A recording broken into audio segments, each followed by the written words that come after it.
오늘 이 시간도 말씀을 상고할 때 하나님 아버지께서 우리 모두에게 성령의 기름 부으시는 크신 은혜 베풀어 주시기를 소원합니다. 무엇보다 우리 지난 3월 초주부터 감염병의 위험 때문에 불가피하게 가정에서 예배를 드리시다가 이제 생활 방역으로 전환이 되어 그동안 참석하지 못한 성도님들 이렇게 얼굴을 뵙고 하나님 앞에 함께 예배 드리게 되어서 하나님 앞에 너무나 감사와 영광을 돌려드리고 여러분을 뵙게 돼서 진심으로 또한 기쁘고 즐겁습니다. 마스크는 꼭 쓰시고 다 예배를 드리시기 바라고요. 이렇게 오셔서 마스크를 쓰고 계시니까 얼굴이 반 이상이 가려서 누가 오셨는지 안 오셨는지 제가 이렇게 살펴봐도 언뜻 눈에 잘 안 들어오는 그런 경우는 있습니다. 이제 아쉽기는 하지만 이 코로나가 지나갈 때까지는 집에서 오실 때 마스크 꼭 챙겨서 오시고 불편하시더라도 마스크를 벗는 일이 없도록 그렇게 해주시고요. 또 이제 열도 좀 재고 오셔서 37.5도가 되면 교회 입장이 안 됩니다. 그러니까 열도 체크를 좀 잘 하시고, 저도 예년 같으면 감기가 몇 번 왔을 텐데 일부러 옷도 두껍게 입고 목도리도 두르고 다니고, 제가 설교하다가 기침이라도 하면 여러분이 얼마나 걱정을 하시겠습니까? 그래서 제가 좀 땀 흘리면서 옷을 입고 다니고 있습니다. 여러분도 건강에 특별하게 주의를 해 주시기 바랍니다. 정말 하나님께서 은혜를 주셔서 이제 정부가 확진자가 50명 이하 나와서 한 2주간 정도 계속되면 생활 방역으로 전환된다. 그래서 이제 방역으로 전환이 되었습니다. 지난 화요일, 수요일은 국내 확진자가 1명, 0명 이렇게 나와서 이제 끝나나 보다 그랬는데 주말 사이에 확진자가 늘어서 또 염려가 됩니다. 그래서 갑자기 또 50명 이상 쭉 늘어나고 그러면 정부에서 또 거리두기, 사회적 거리두기를 해야 된다 이렇게 나올 텐데, 우리가 하나님을 예배를 드리지만 또 이 감염병의 위험은 나도 모르고 다른 사람도 모릅니다. 그래서 그리스도인들이 믿지 않는 사람들에게 피해를 줄 수는 없기 때문에 만약에 그런 일이 다시 반복이 된다면 이제 가정에서 인터넷으로 또 예배를 드리시는 분은 드리시되 9시 반에 예배를 한 번 더 드리겠습니다. 이제 만약에 상황이고요. 그래서 집에 가까우신 분들은 자녀들과 함께 9시 반 예배에 오셔서 이렇게 예배를 하시고 돌아가시고, 또 이제 멀리서 오시는 분, 또 기존에 오시던 분들은 11시 예배 이렇게 오셔서 같이 이렇게 꼭 주일에는 자녀들과 손잡고 함께 나와서 이렇게 생활 방역으로 이제 사회적 거리두기로 이제 바뀌게 되면 띄엄띄엄 떨어져 앉아서라도 교회 나와서 꼭 예배 드리시는 거. 여러분 이렇게 교회 나와서 현장 예배 드리시니까 너무 좋으시죠? 정말 한 번도 우리 대한민국 건국 이래, 복음이 들어온 이래 예배를 마음껏 드리지 못한 일이 없었는데, 여러분도 그렇고 저도 그렇고 아무도 경험하지 못한 일을 우리가 지나고 있습니다. 그래서 우리가 하나님 앞에 기도해야 되고요. 또 여러 가지 면에서 우리가 또 조심할 부분은 조심하면서 그렇게 해야 할 것 같습니다. 또 오늘도 몸이 편찮으셔서 또 사정상 가정에서 또 인터넷으로 예배를 드리시는 우리 성도님들도 정말 주님 안에서 안부를 전합니다. 말씀 통해서 큰 은혜 받으시고, 무엇보다 주님 안에 늘 거하시고 교통하시다가 건강한 모습으로 주님 안에서 배울 날이 속히 오기를 간절히 소망합니다. 이 신종 코로나와 관련하여 잠깐 말씀을 드리면, 여러분 우리 하나님께서는 오늘 이 시간이라도 당장에 이 모든 바이러스를 멈추실 능력이 하나님께 있으십니다. 전능하신 하나님이시기 때문에 그렇습니다. 그러나 하나님의 뜻하심이 있어서 그렇게 하지 않으시고, 이 바이러스가 교회로 모여 예배드리는 일을 비롯하여 우리의 많은 삶의 환경을 바꿔놓았습니다. 그래서 어느 분은 백신이 발견되기까지는 빨리 될 수도 있지만 1년 이상 걸릴 수도 있다 이렇게 말하는데, 이제 어디 가서 사람을 만날 때도 마스크를 쓰지 않으면 좀 마음이 꺼림직한 그런 시대가 되었습니다. 이 모든 우리의 삶의 환경을 바꿔 놓았습니다. 그러나 이 모든 것을 하나님께서 허용하심은 하나님께서 뜻하심과 목적하신 바가 있다는 것을 우리는 생각하고 기억해야 됩니다. 왜 하나님께서 이 바이러스를 허용하시고 빨리 멈추어 주시지 않는가? 하나님께서 행하시는 모든 일에는 이유가 있으심을 믿으시기 바랍니다. 그리고 그 이유가 무엇인가를 우리가 잘 분별하고 주의 뜻을 분별하며 살아가는 일이 우리에게 필요한 것이죠. 다 말씀드릴 수 없어서 오늘은 한 가지만 말씀을 드리는데, 이런 감염병을 비롯한 인생이 당하는 모든 불행한 일의 원인은 바로 인생이 하나님 앞에 짓는 죄 때문이라는 사실을 가르쳐 주시기 위함입니다. 모든 인생이 마땅히 창조와 통치의 하나님께 영광을 돌려야 하지만 하나님을 뒷전에 두고 세상의 영화와 향락과 즐거움을 추구하는 삶이 하나님의 진노를 불러오는 심각한 죄 가운데 인생들이 거하고 있다는 것을 하나님께서 깨닫게 하시기 위해서 그런 것이죠. 창조주 하나님을 섬기고 영광을 돌리며 그 하나님과 교통하는 것이 마땅한 것인데 하나님을 멀리 떠나 죄를 지어 영적으로 죽어 있습니다. 그래서 하나님을 떠난 것이 얼마나 심각한 일인가를 인생들은 모르고 살아가는 것이죠. 그래서 하나님께서 영적으로 지금 잘못되어 있다는 것을 깨닫게 하시려고 물리적이고 눈에 보이는 세상의 재난을 동원하시어서 인생을 불편하게 하시고 움츠러들게 하시고 또 인생이 별과 다니고 죽을 수도 있다는 이런 경고를 통하여 영적인 자각을 가지고 죄를 회개하고 주님께 돌아오기를 기뻐하고 계심을 우리는 알아야 될 것입니다. 그런 이럴 때일수록 우리가 더 하나님의 은혜를 사모해야 되고 죄악에 빠져있는 세상을 위해서 기도해야 되고 그리스도인으로서 선한 영향력을 행사하기 위해 늘 가정에서 직장에서 누구를 만나든지 그리스도의 이름으로 영광을 돌리고 주의 이름을 드러내는 일들을 우리가 잘 감당하는 그런 역사가 있기를 바랍니다.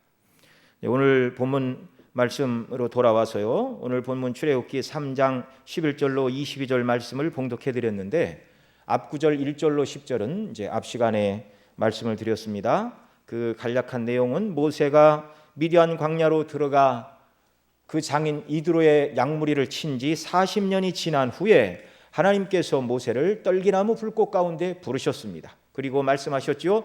내가 너를 바로에게 보내어 너로 내 백성 이스라엘 자손을 애굽에서 인도하여 내게 하리라. 그렇게 말씀하셨습니다.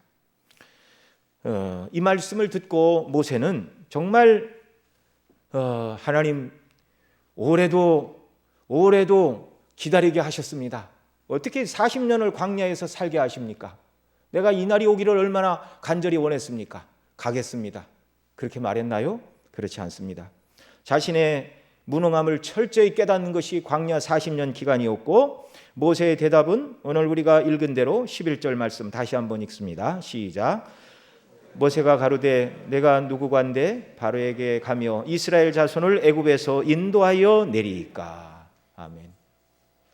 모세는 40년 동안 자기가 누군 줄 알았습니다. 병법 책에도 적을 알고 나를 알면 100번 싸워도 100번 불리하지 않다. 그래서 이걸 지피지기면 100전 불태, 위태하지 않다. 또는 100번 싸우면 100번 이긴다. 지피지기면 100전 백승. 그런 병법에 있는 말이죠. 나를 알고 적을 알아야 싸울 수 있죠. 이 모세는 자신이 가서 맞서야 될 바로가 어떤 사람이고 그 앞에 서야 될 자기 자신이 얼마나 초라한 사람인가, 그에 비해서 바로는 얼마나 능력 있고 강한 사람인가, 이걸 똑똑히 깨닫게 되었다는 말입니다. 그래서 하는 말이 내가 누구간데 바로에게 가며 이스라엘 자손을 애굽에서 인도하여 내리이까. 자신의 한계를 온전히 깨달은 겸손한 사람의 고백입니다. 사실은 아닌데 겸손한 척하는 업직 겸손이 아니라 정말 자신이 그 일을 할 수 없는 무능한 사람이라는 것을 하나님 앞에 고백하는 것입니다. 여러분, 애굽에서 노예 생활하는 이스라엘 백성을 이끌어 나오려면 둘 중에 하나입니다. 하나는 평화적으로 애굽의 바로 왕에게 가서 말로 잘 설득해서 동의를 얻고 피를 흘리지 않고 그냥 애굽이 박수 쳐줘서 그냥 이렇게 걸어 나오든지, 아니면 그 말을 들어주지 않으면 싸워서 이기고 나와야 되는데 그럴 힘도 군사력도 무기도 능력도 건강도 아무것도 없습니다. 아무리 구변이 좋은 자가 설득을 하여도 애굽의 바로 입장에서는 공짜 노동력을 제공하는 노예들을 순순히 내어줄 가능성은 말 그대로 0%입니다. 그렇다고 모세에게 애굽의 군대를 상대할 만한 강력한 군사력이 있는 것도 아닙니다. 전혀 어떤 면으로도 바로의 손에서 그 백성 이스라엘을 구원할 만한 능력과 힘이 모세에게는 없는 것이죠. 젊은 날 자신만만하던 자신의 모습이 이제 비로소 용기나 능력이 아니라 만용이었다는 것을 깨닫게 된 것이죠. 세상 어느 나라의 왕이 노예들이 하는 말을 귀담아 들어주고 어떤 나라에서 힘없는 노예들이 그 나라를 무너뜨렸다는 이야기를 들어보신 적이 있습니까? 그런 일은 일어난 적이 없습니다. 노예 한 사람이 왕을 해할 수는 있을지 몰라도 국가 자체의 시스템을 바꾸는 일은 불가능한 일이죠. 모세는 자신의 한계를 깨닫게 될 때 비로소 겸손한 자가 되었습니다. 자신의 실체를 알게 될 때, 무능을 깨달을 때 하는 말이 무엇입니까? 저는 못합니다. 제가 누구간데 바로에게 가며 이스라엘 자손을 애굽에서 인도하여 내리이까. 정말 솔직한 고백입니다. 이렇게 자신의 무능을 알게 될 때 전적으로 하나님만 의지하는 겸손한 사람이 되는 것이죠.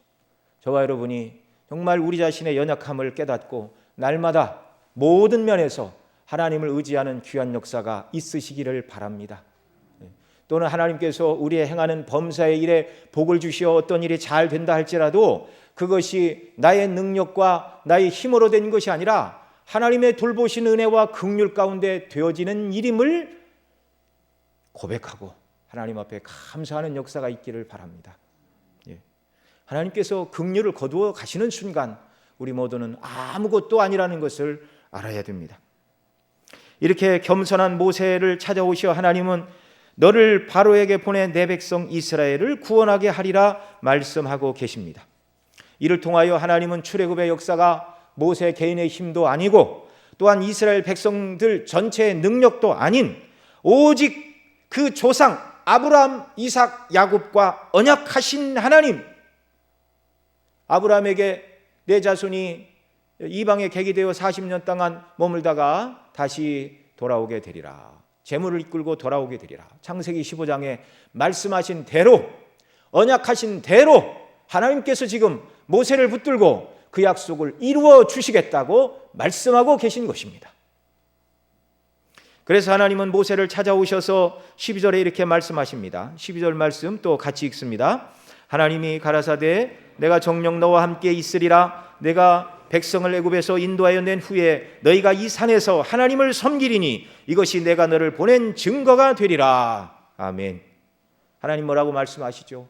하나님 저는 못합니다. 저는 무능합니다.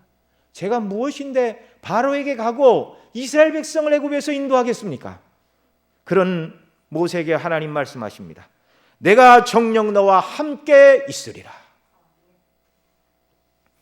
출애굽은 모세의 리더십, 이스라엘 백성의 군사력이 아니라 오직 그들과 함께 하시는 하나님으로 인해 가능하게 된다. 하나님이 함께 하시면 사람 보기에 불가능해 보이는 모든 상황과 형편도 다 극복이 되는 줄 믿으시기 바랍니다. 어떤 어려운 길도 헤쳐나갈 수 있고 어떤 싸움에서도 하나님이 함께 하시니 이길 수 있습니다. 성경의 역사가 바로 사람의 힘으로 불가능한 일을 하나님이 함께 하시고 도우심으로 불가능한 일을 감당하게 하시고 승리하게 하신 역사임을 믿으시기 바랍니다. 이것이 출애굽의 역사요, 가나안 정복의 역사요, 이스라엘 모든 백성의 역사입니다. 그 대표적인 예가 바로 사사 중에 한 사람 기드온입니다. 사사기 6장에 보면 이스라엘이 죄악으로 인하여 여호와께서 7년 동안 그들을 미디안의 손에 파셨습니다.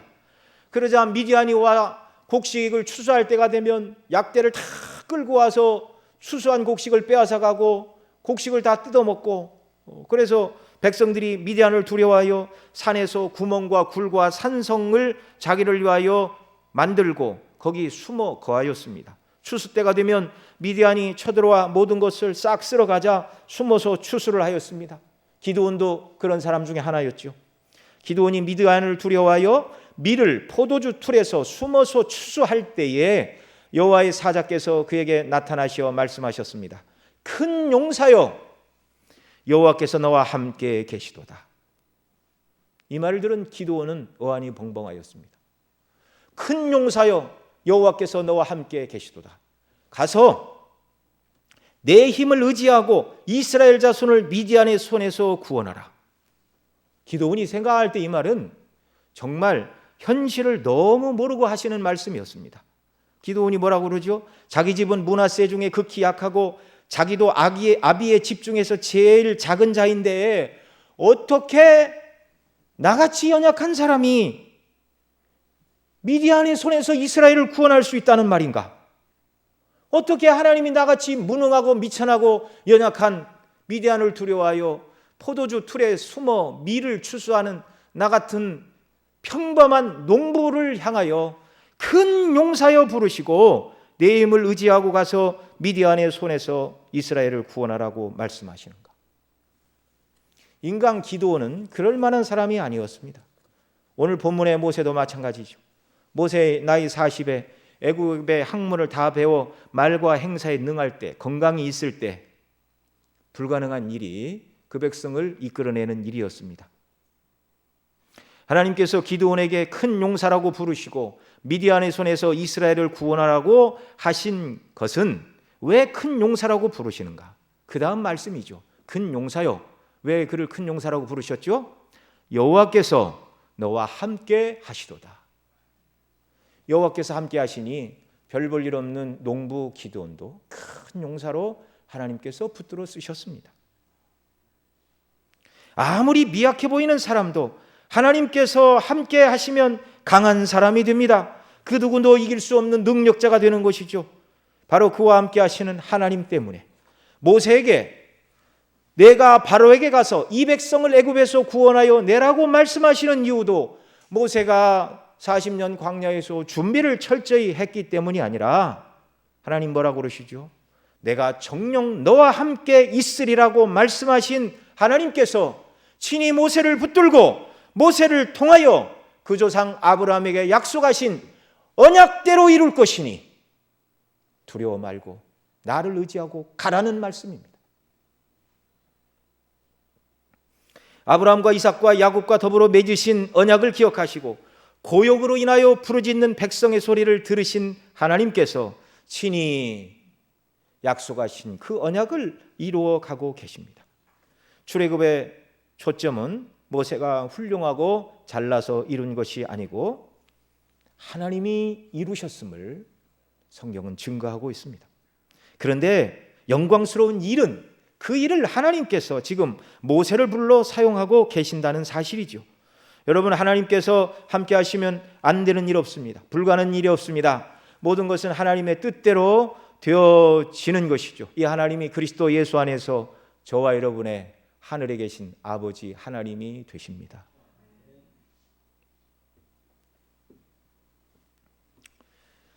자, 그런데 모세가 아직 이 하나님에 대하여 온전히 알고 있지 못하고 있습니다.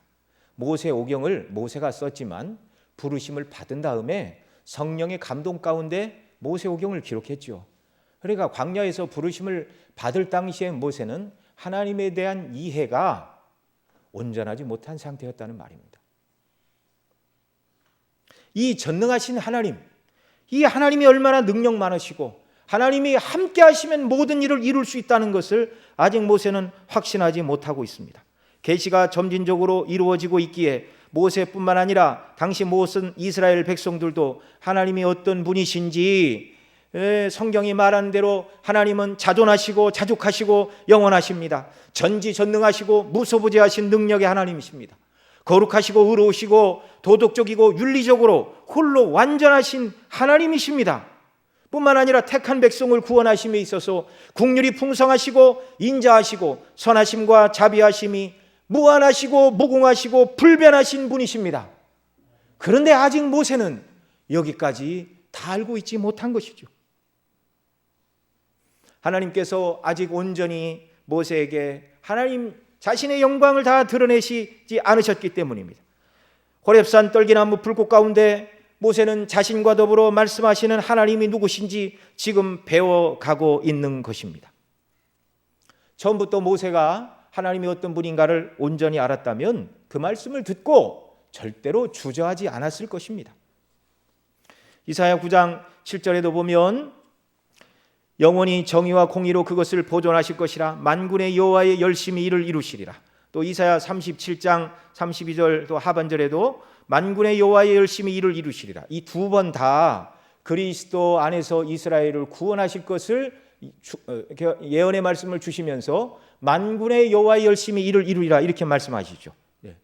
하나님은 전지전능하실 뿐만 아니라 당신의 백성을 구원하시는 일에 열심을 가지고 그 백성을 구원하시는 하나님이라는 말이죠. 그 하나님의 열심으로 말미암아 오늘 이 자리에 앉아 예배드리는 저와 여러분이 하나님의 열심으로 구원받은 열매들인 줄 믿습니다. 그런데 아직 모세는 하나님을 이런 하나님으로 온전히 알지 못하던 때라는 말입니다. 그래서 모세는 하나님께서 내가 정녕 너와 함께 있으리라, 내가 내 백성 이스라엘을 애굽에서 인도하여 낸 후에 너희가 이 산에서 하나님을 섬기리니 이것이 내가 너를 보낸 증거니라 이렇게 말씀하실 때 네 가겠습니다, 하나님 말씀대로 순종하겠습니다, 왜 이제사 저에게 나타나시고 왜 이제사 저를 부르십니까? 이렇게 대답하지 못했습니다. 하나님에 대한 이해가 부족했다는 말이죠. 저와 여러분 같으면 이 말씀을 듣자마자 어떻게 해야 되겠습니까? 하나님이 어떤 분이신지 아는 저와 여러분 같으면 하나님이 우리에게 이렇게 말씀하여 주시면 뭐라고 대답해야 되지요? 하나님 감사합니다. 주님 명하시니 가겠습니다. 저 같은 사람이 무엇이라고 저를 통하여 하나님의 귀한 일을 감당하라고 일꾼으로 부르십니까? 감사합니다. 감격에 겨워 하나님의 영광을 찬미해야 할 것입니다. 그런데 아직 모세에게는 이럴 만한 하나님에 대한 하나님을 아는 지식이 부족했다는 말이죠. 그 다음 구절인 13절 우리 또 함께 읽습니다. 내가 이스라엘 자손에게 가서 이르기를 너희 조상의 하나님이 나를 너희에게 보내셨다 하면 그들이 내게 묻기를 그의 이름이 무엇이냐 하리니 내가 무엇이라고 그들에게 말하리이까? 이렇게 되묻고 있습니다. 이 질문에는 두 가지 측면에서 모세가 하나님께 이 질문을 드렸다 이렇게 말할 수 있습니다. 내가 백성들에게 가서 누가 나를 보냈다고 하리이까? 나를 보낸 하나님의 이름을 물으면 내가 무엇이라고 대답해야 됩니까? 첫째는 말씀드린 대로 모세 자신이 아직 하나님이 어떤 분이신가를 온전히 알지 못하였기에 하나님의 이름을 묻고 있습니다. 단순히 이름이 무엇입니까? 라는 말이 아니라 이름은 인격을 대변하는 것이죠. 하나님의 인격과 성품과 능력이 어떤 분인가를 묻는 말이 하나님의 이름을 묻는 것입니다. 모세 이전의 족장들에게도 하나님께서 당신의 영광을 나타내 주셨죠. 그러나 말씀드린 대로 모든 계시가 다 이렇게 구전으로 전해 내려온 것은 아닙니다. 모세오경을 모세가 썼다고 말씀을 드렸는데 성령의 감동으로 모세가 기록한 것이죠. 모세가 온전한 계시를 받기까지 하나님을 다 알지 못했습니다. 지금 하나님이 누구신가를 배워가고 있는 것이죠. 그래서 그 하나님의 능력과 성품과 행사가 어떤 것인가 궁금했습니다. 그래서 하나님께서 모세에게 나타나 나는 너희 조상 아브라함의 하나님, 이삭의 하나님, 야곱의 하나님이다 이렇게 말씀하시고 나를 믿었던 너희 조상들 하나님께서 아브라함의 하나님이었고 이삭의 하나님이었고 야곱의 하나님이었다 이렇게 말씀하지 아니하고 현재형으로 말씀하십니다. 아브라함의 하나님, 이삭의 하나님, 야곱의 하나님. 그들이 지금 살았다고요? 죽었다고요? 살아있다고요. 하나님 나라에서 하나님의 언약의 말씀을 믿고 그들도 살아있다. 이 조상에게 주신 언약의 말씀을 믿는 그 백성들을 이제 애굽 땅이 아닌 너를 붙들고 가나안 땅으로 인도하여 내어서 광야에서 예배하고 가나안 땅으로 너희를 인도하여 갈 것이다. 이렇게 말씀하셔도 아직 하나님을 온전히 알지 못한 모세이기에 지금 나에게 말씀하시고 백성들에게 나를 보내시는 하나님을 더 알고 싶어서 온전히 깨닫고 싶어서 하나님의 이름이 무엇입니까? 이렇게 묻고 계십니다. 사랑하시는 성도 여러분, 모세를 부르신 하나님, 바로 그 하나님께서 그리스도 안에서 저와 여러분을 영원전에 택하셨고 사랑하셔서 그 아들을 예수님을 이 땅에 보내셔 우리의 모든 죄와 악을 짊어지시고 십자가에 피 흘려 죽으심으로 말미암아 그 피로 사내시고 구원하사 자녀 삼으신 하늘에 계신 우리 아버지이십니다.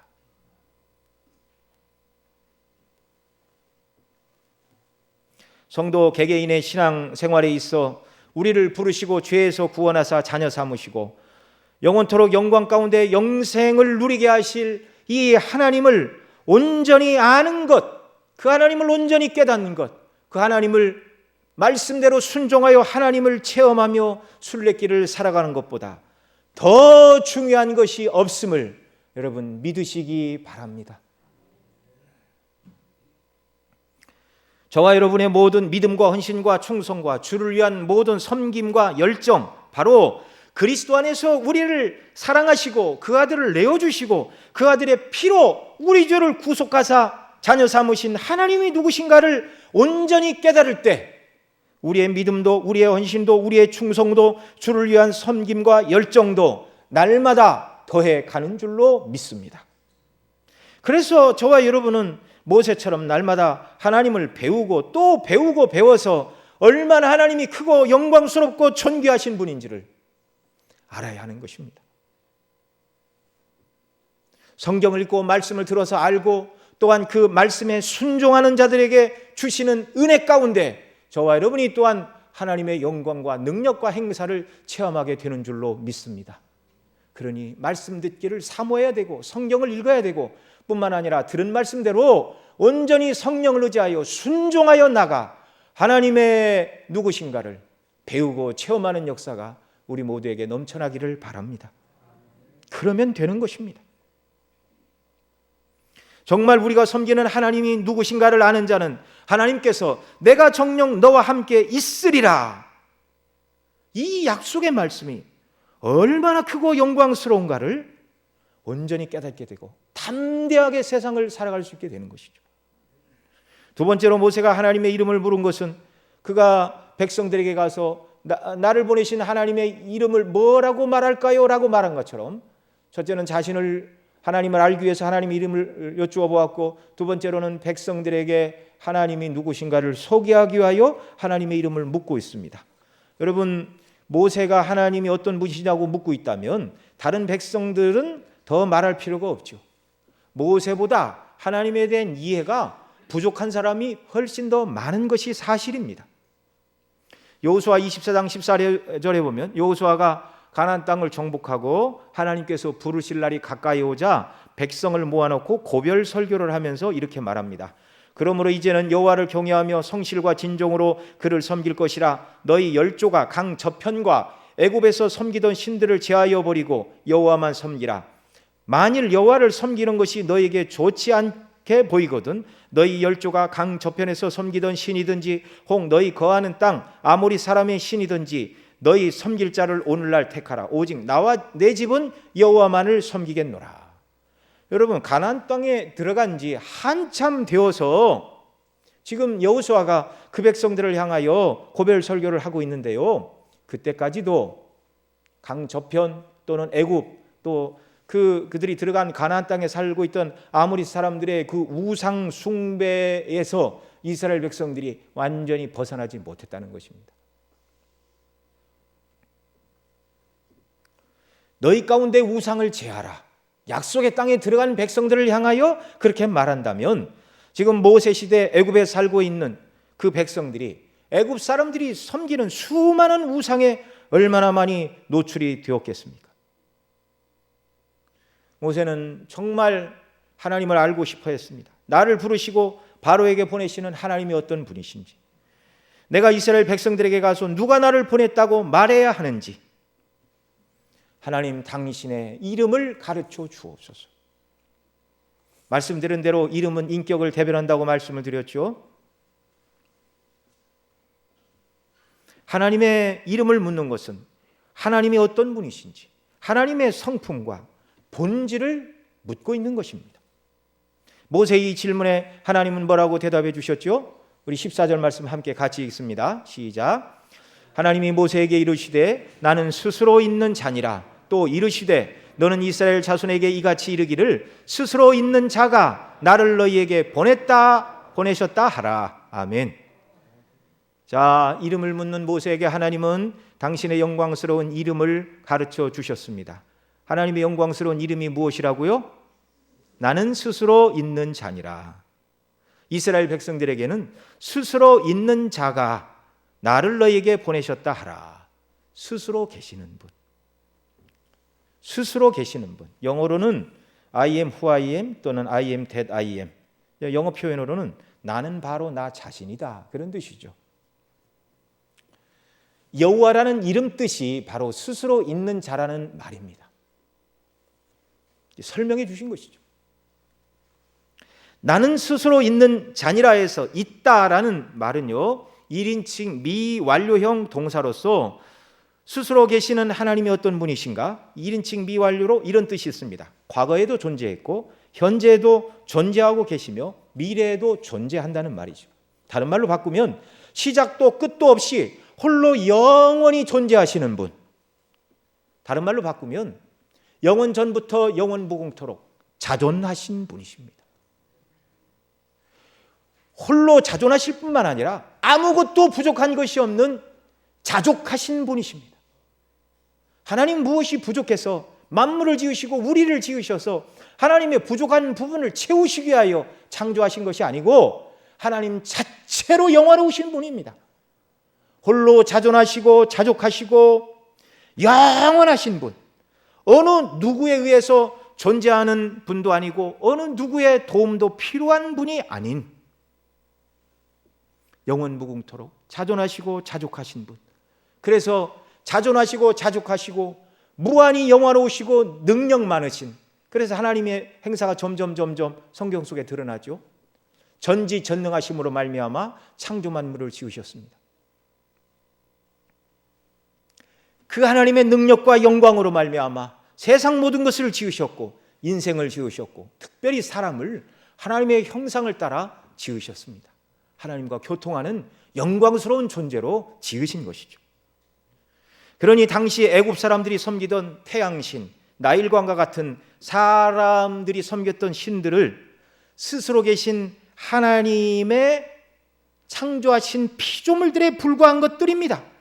감히 애굽 사람뿐만 아니라 이 땅의 어느 나라 사람들이 섬기는 그 어떤 우상과 짝하여 비교할 수 없는 영광스러운 창조의 주님, 통치의 하나님, 자존하시고 자족하신 영광의 하나님.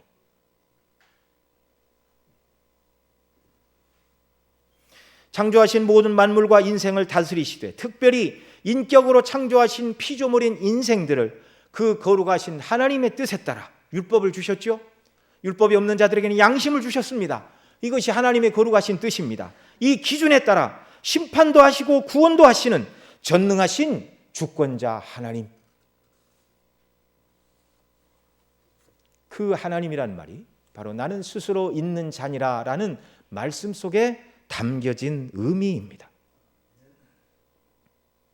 14절에서 나는 스스로 있는 자라 하신 하나님께서 그 다음 15절로 16절에는 또 뭐라고 말씀하십니까? 15절로 17절 우리 같이 읽습니다. 하나님이 또 모세에게 이르시되 너는 이스라엘 자손에게 이같이 이르기를 나를 너희에게 보내신 이는 너희 조상의 하나님 곧 아브라함의 하나님 이삭의 하나님 야곱의 하나님 여호와라 하라. 이는 나의 영원한 이름이요 대대로 기억할 나의 표훈이라.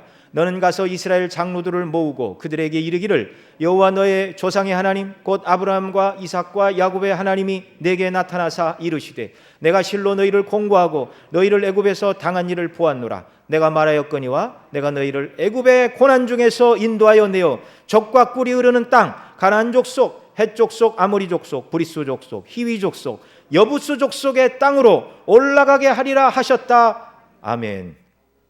하면 아멘. 예.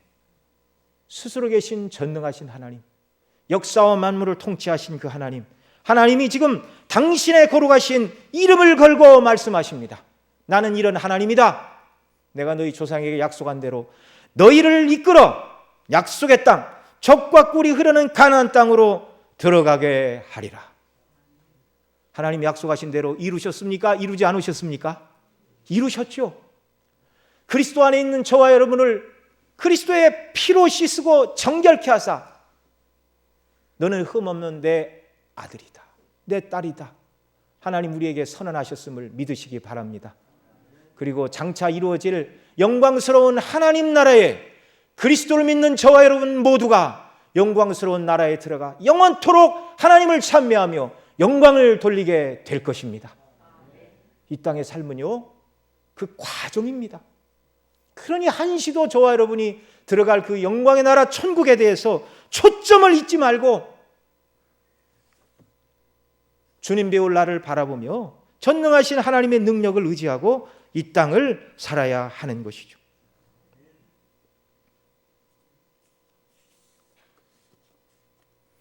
스스로 계신 하나님은요, 어떤 도움도 필요하신 분이 아닙니다. 이제 당신의 백성을 구원하기 위하여 모세를 부르고 계시지만 모세가 없으면 출애굽이 불가능한 것도 아니었습니다. 그런데 하나님께서는 당신의 백성들에게 당신의 영광을 나타내시고 이름을 나타내셔야 하겠기에 모세를 부르시고 그 모든 이스라엘 백성들에게 하나님 당신의 이름을 밝혀주시고 얼마나 능력이 많으시고 권세가 있으시고 영광스러운 분이신가를 그들로 깨닫게 하시기 위하여 그들을 부르시고 구원하시고 지옥에 떨어져야 마땅한 그들에게 은혜의 영광을 베푸시기 위하여 지금 하나님이 그들을 부르시고 붙들어 사용하고 계심을 여러분 기억해야 됩니다. 하나님은 우리가 아쉬워서 우리를 부르시는 분이 아니에요. 왜 그렇죠? 모세를 통하지 않고도 얼마든지 출애굽의 역사가 하나님께는 가능합니다. 그 증거가 유다가 바벨론에 의하여 망하고 포로로 잡혀갔죠.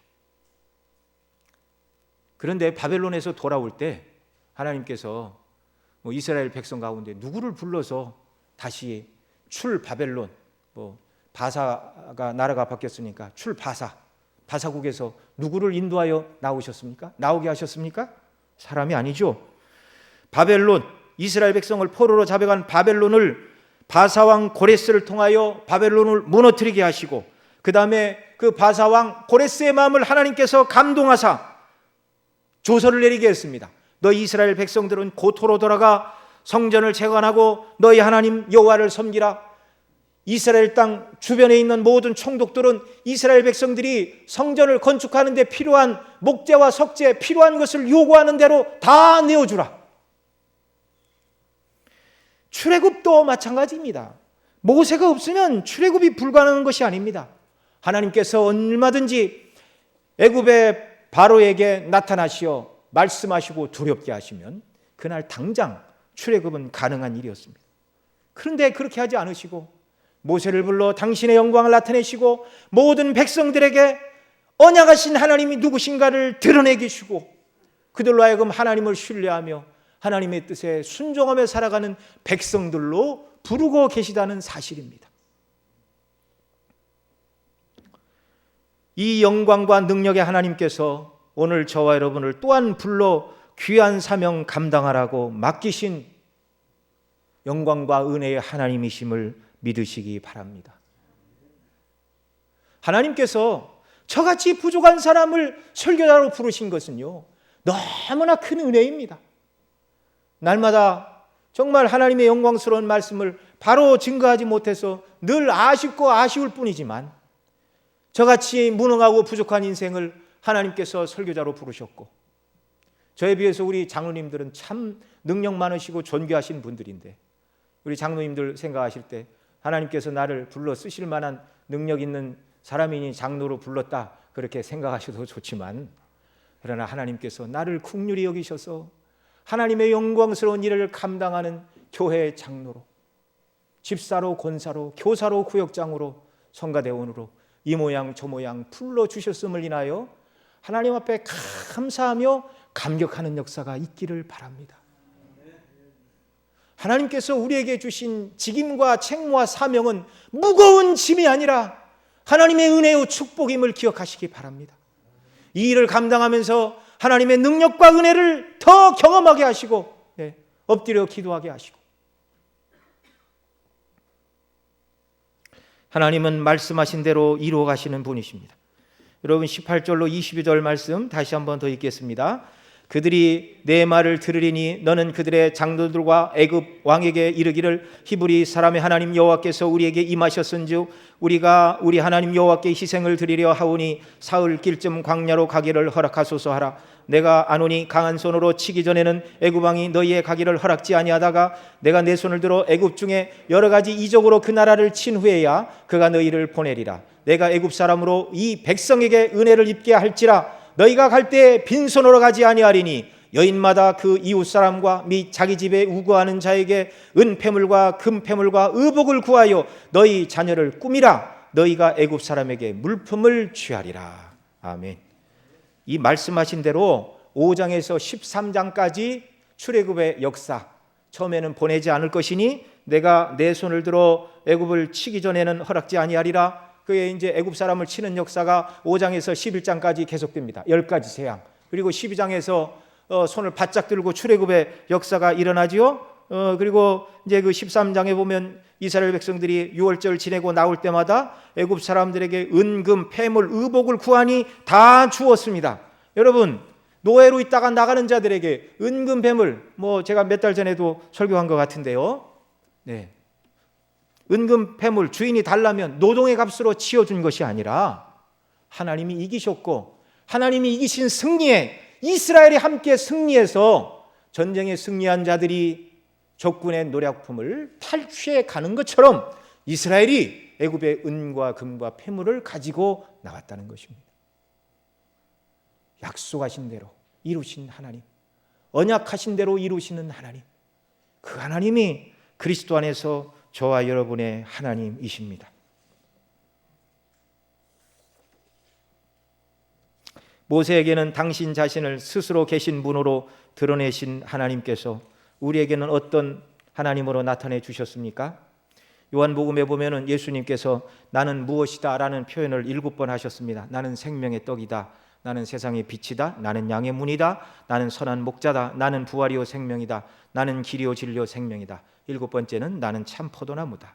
여기 나는 무엇이다 말할 때 나는 뭐뭐이다 헬라어로 에고 에이미 그렇게 말씀하시는데요.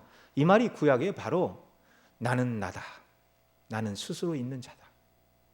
구약의 여호와라는 이름의 뜻이 신약에서는 에고 에이미로 표현이 됩니다. 모세에게 나타내신 하나님은 바로 죄인과 하나님 사이의 중보자이신 성자 예수 그리스도이십니다. 그 성자께서 구약에서는 여호와로 신약에서는 에고 에이미로 자신을 나타내 주셨습니다. 그리고 예수님이 이 땅에 오셨죠. 왜 오셨습니까? 마태복음 1장 21절 아들을 낳으리니 이름을 예수라 하라. 이는 그가 자기 백성을 저희 죄에서 구원할 자이심이라. 그 이름을 임마누엘이라 하리라. 우리와 함께 하시는 하나님으로 주님이 오셔서 그의 피로 우리를 구원하기 위하여 이 땅에 오셨고 그 구속을 이루어 주셨습니다. 그 결과물이 바로 이 자리에서 하나님을 경배하는 저와 여러분들입니다.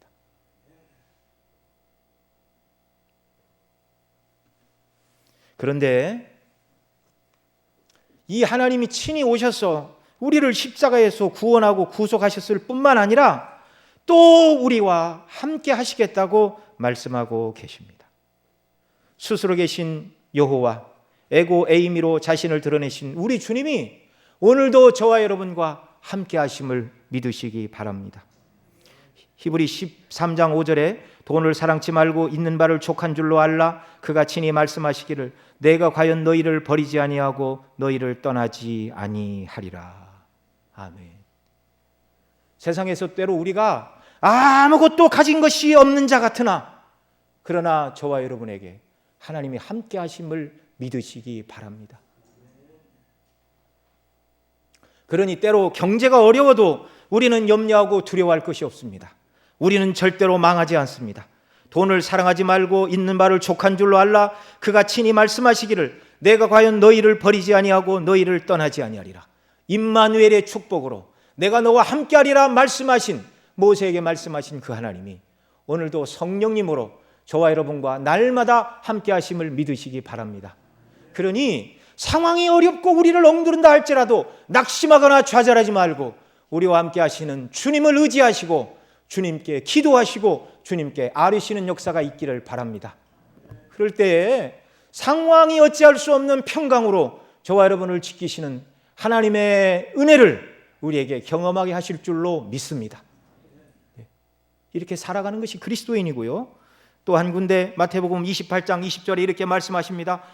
볼지어다 내가 세상 끝날까지 너희와 함께 있으리라. 이 말씀을 누가 받았습니까? 승천하시면서 하신 말씀이죠. 사도들, 그 다음에 예수님 승천하실 때 500여 성도들이 함께 있었다고 그러니 그들에게 주신 말씀입니다. 그들에게만 하신 말씀인가요? 아닙니다. 지상의 교회를 향하여 하신 말씀입니다. 오늘 저와 여러분에게 하신 말씀입니다. 볼지어다 세상 끝날까지 내가 너희와 함께하리라. 아버지께서 하늘과 땅의 모든 권세를 내가 주셨다. 그 모든 권세를 가지신 주님이 세상 끝날까지 교회를 구성하는 저와 여러분과 함께 하시겠다. 지난주에도 말씀을 드렸죠.